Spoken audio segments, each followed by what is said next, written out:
Hi there and welcome back to yet another episode at Station Road. So continuing on with the scenic side of the cutting and the hillside, this video we return our focus back to the cutting itself and mainly the overhead bridge and anchoring that into place and also doing a bit of ballasting.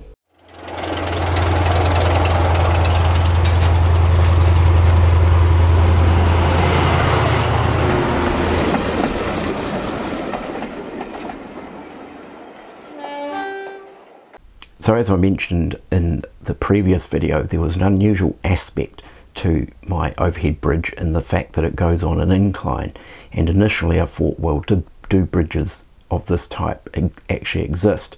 So I did a little bit of research and I did manage to find one example of an inclined overhead bridge, albeit a stone bridge, and over an abandoned railway line. It at least was a real life example.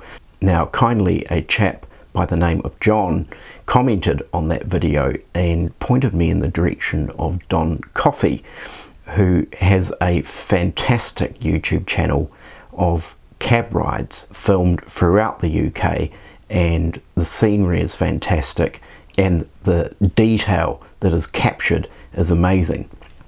And in particular there was one video that was the Wakefield to Knowsley via Calder Valley video, and this recorded a vast array of all sorts of different types of overhead bridges.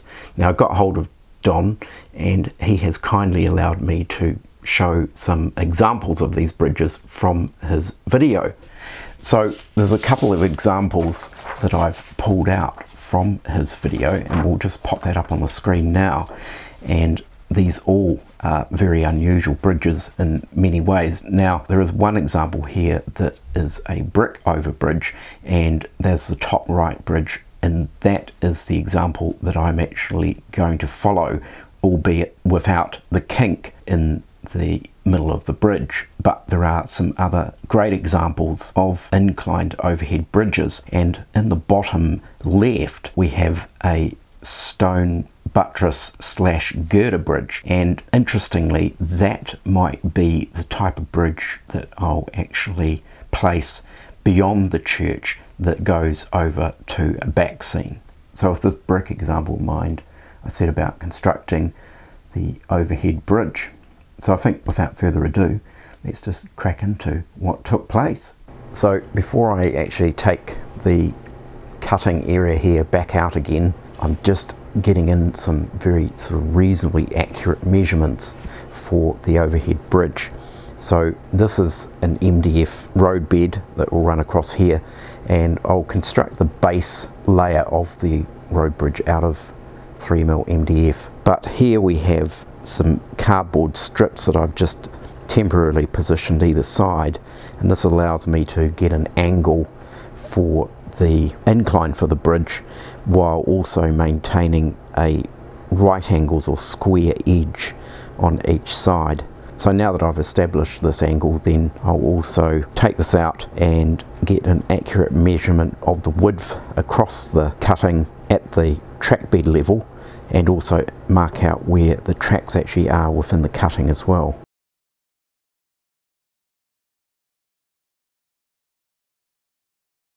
So now that I've taken some sort of detailed template sections, for example these bits here which you saw in the cutting, I was able to transfer all of this to the computer so that I could get some accurate measurements set up, which I have for here. And if we take a look, essentially what I did is I replicated these cardboard pieces onto the computer at their dimensions, got the angle for the road, and then also scanned in a sheet from the Metcalf viaduct kit at 1:1 scale to superimpose on top so I could find out the height of the arch underneath the bridge. And I've sort of crudely placed in there some class 37s at size so that I can sort of see how they're going to fit in there. So as with the retaining walls, I'm using another Metcalf viaduct kit to do the overbridge, to do the portals, tunnel portals at each end of the cutting, plus also finish off some of the gaps as well. So now that we've got all these measurements sorted out, I can actually start building the overhead bridge structure, and I'll be making this out of 3mm MDF. It does create a very good solid structure once it's all glued into place, and it makes for a great base for then securing the Metcalf brick kit to the outside.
So the main structure's had a wee chance to dry now. It's probably not still fully dry, but dry enough for me to take all the tape bracing off. So this is how the completed base structure is looking.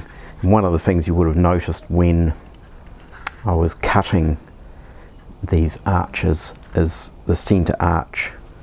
I had trimmed a notch out of to fit this inner wall across, so that's how that particular part works there. So that's the main structure, and of course I've done a test fit in the cutting and it fits beautifully in the bridge location. So what I'm going to do now before I do anything else is I'm actually going to go over this with a coat of acrylic paint, just kind of to seal the MDF. As we all know, MDF has a tendency to soak up moisture, so if I can get a coat of paint over this, this will kind of just seal it all in. And the base colour that I'll actually use is I'm going to try and match something similar to this brick colour here. It's just so that in the event if there's any sort of corners or angles where this may end up being exposed, then it'll be sort of disguised by a colour like that. So we'll mix something up, or I may have something available that I can use to give this a coat of paint.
So we now have the majority of the brickwork attached to the MDF base structure, and I've also added in just a few additional details.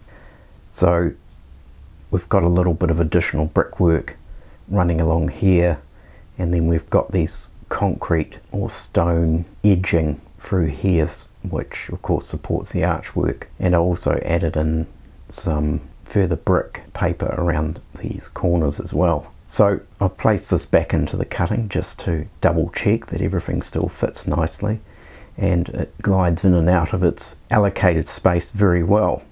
So the next few stages in this order will involve firstly temporarily placing this bridge back into the cutting and marking around the bases of these columns and just creating a temporary sort of packing material which I'll fix to the track bed so that when it comes to ballasting, the ballasting is not actually going to end up underneath where these columns will be positioned, because what I want to do is get the ballasting done on the track and get it weathered before I permanently fix this bridge back into place. And also before I put this bridge permanently into place, I also want to do some weathering, and of course it'll be easier to do that while it's detached.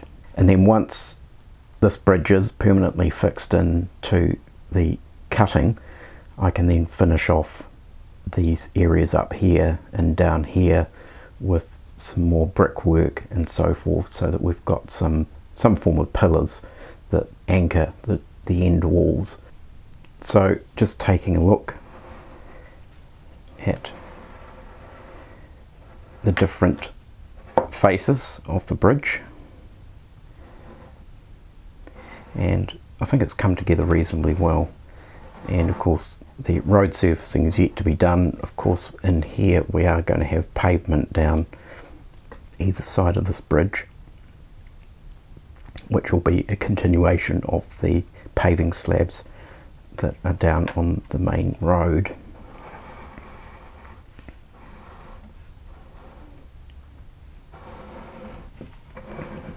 So one of the key aspects that I really wanted to achieve out of this bridge was the interior work to be a lot cleaner and a lot tidier than the old bridge used to be. And this is so that I can operate some trains with cab views running through under this arch. Of course there is a lot of weathering to do on the inside of this arch, because generally they were pretty filthy. So I'm just going to mark these column areas here, and then I can create some packing just to go in these spots.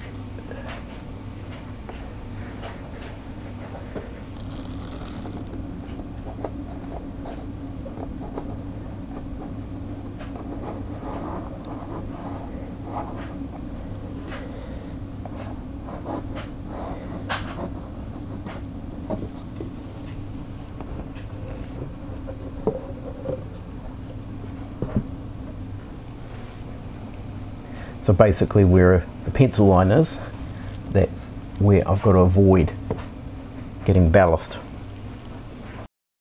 So I've now got everything all prepared and ready to go for the ballasting of the track. So I've covered the brick retaining wall at the back with some plastic, and that's just to keep it protected from the water that will be sprayed on top of the ballast before gluing. And we have these polystyrene spaces double-sided taped in here that indicate where the bridge columns sit, and this is just simply to avoid the ballast getting into these areas. So I've done a previous video on ballasting, and there's a link in the top corner for that, and what I'm using here is fine ground up pumice, and we have the usual 50-50 mix of PVA glue and water and a few drops of dishwashing liquid in there. We have a fine mist spray bottle which just has some water in it. So what I'll be doing is, once the ballasting is in place using brushes and so forth, the whole area is sprayed with a fine mist of water. Now I do actually kind of drench it quite a bit because it really does help with the glue mixture getting into the actual ballast. It's important to use quite a fine atomizer type spray bottle because this helps avoid the ballast being blown around. Once the ballast is soaked with water, I then proceed with drenching the ballast with the glue mixture, just using these wee pipettes. So we'll get into this process and get the ballast drying.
Right, so it's 24 hours later and all this ballast is nicely dried. So just to finish off this video, there's two further processes that I'll do. One is to weather the track and the other is to weather the underside of the bridge, so just the underside arch area. So I've done a previous video on weathering the track. Now a lot of people use the airbrush method and you know it gives good results, but I just simply dry brush on some good old-fashioned household acrylic paint, and these come in a test pot, and this is a resin color called Mondo, and actually I find it is actually a very good kind of sleeper grime type color.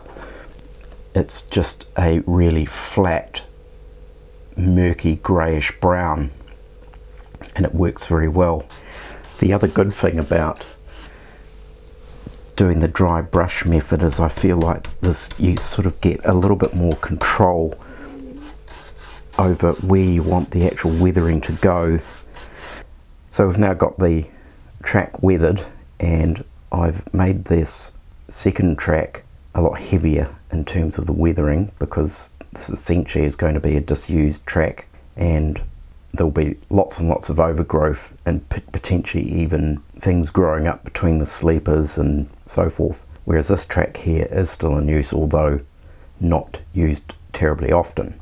So we're now just going to do some weathering on the underside of this arch, and I'll just use my usual method of ground up chalk pastels, and there are previous videos in the collection that show how this is done.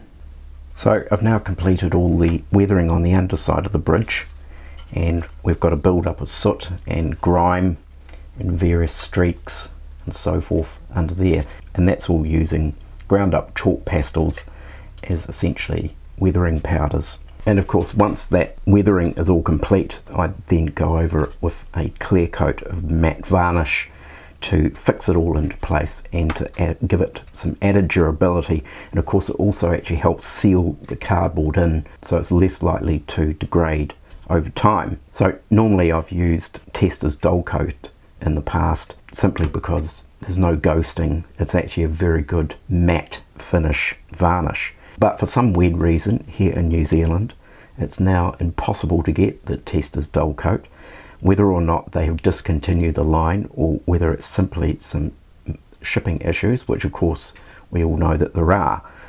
So I've switched to another product which is also quite difficult to actually get here in New Zealand, but there was a place in the North Island who initially weren't keen about shipping this being flammable, but they managed to find a solution. I couldn't find this here in my local city. Now this is the Citadel Monatorium varnish, and I would actually say it's absolutely fantastic. And although I've been a strong follower of the Tester's Dull Coat, this I think surpasses it. It doesn't ghost or give a milky finish, and it gives a beautiful flat matte finish. So this is great stuff. Expensive, but great stuff. So now that this is all complete, and now that all the track is weathered, and I've taken out the track screws, filled in the little screw holes and weathered over those little bits, we can now permanently fix this into place in its location. So in the next video in this series, we'll then actually get on to the scenics and the greenery side of things. So we'll have brambles and long grass. There will also be some junk from people fly tipping over the edge, and other random bits of clutter that will populate this cutting and give it a bit of interest. So there we have it for this episode of the lower loop cutting. So as I mentioned, in the next episode we'll get into some of the foliage and scenic treatments within the cutting area. So I certainly hope you enjoyed today's video and got some inspiration and ideas for your modelling endeavours. I'll sign off for now, and as always, don't forget to like this video and subscribe if you're not already a subscriber to the channel. So take care everyone, do look after yourselves, and I will catch you next time. Bye for now.